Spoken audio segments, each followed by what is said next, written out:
East African countries to effectively address development challenges and exploit the huge opportunities that we have in our region.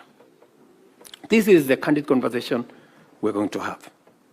And I am very confident that the fact that World Bank accepted that this was a necessary exercise confirms to us that somebody somewhere is listening to what we are saying. You know? And our position is, it is not going to be done until it is done. Yes. I have invited my fellow heads of state and government to participate in this highly important platform.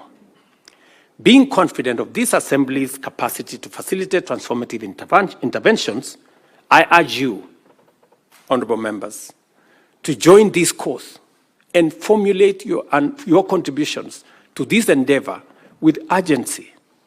Give some imagination, put in it some ambition, so that together we can push an agenda that is going to support all our economies.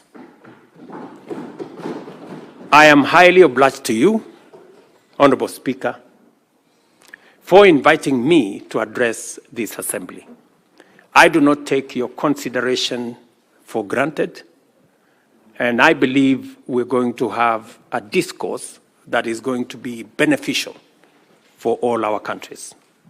I wish you all, honorable members, productive engagements, insightful debates, and fruitful deliberations as you usher in the third session of this Assembly. Feel at home while you are in Kenya. It's called magical Kenya, the home of all humankind. And I urge Honorable Omar Hassan, Chair of the Kenyan chapter of the Assembly, to use this session to introduce you to the warmth and hospitality of our country.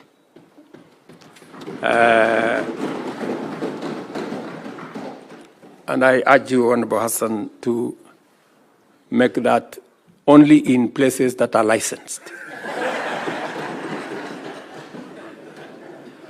And in no other places.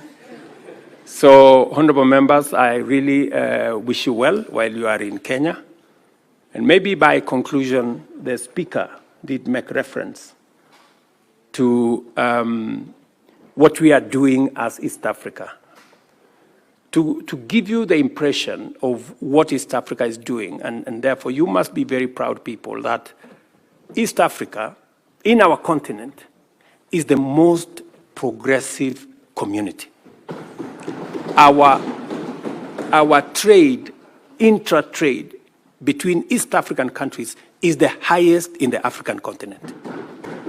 We are providing the leadership, and therefore you occupy a very special place. And I want to urge you to continuously apply yourself to this huge responsibility. You are not only doing this for East African citizens, you are trailblazing for the continent of Africa.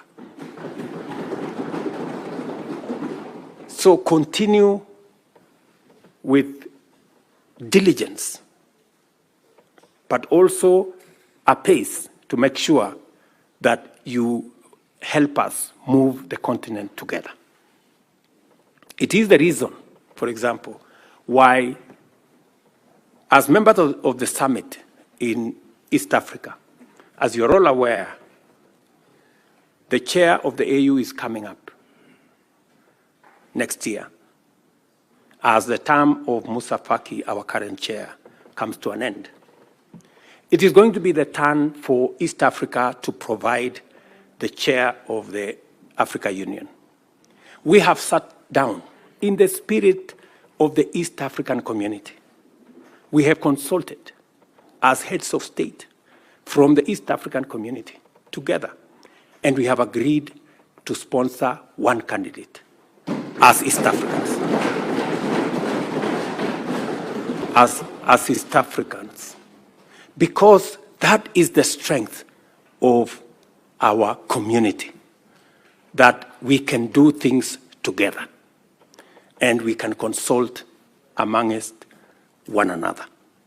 So it speaks to the spirit of the leadership that is being provided by our region. Ladies and gentlemen, I want to thank you very much. May God bless you.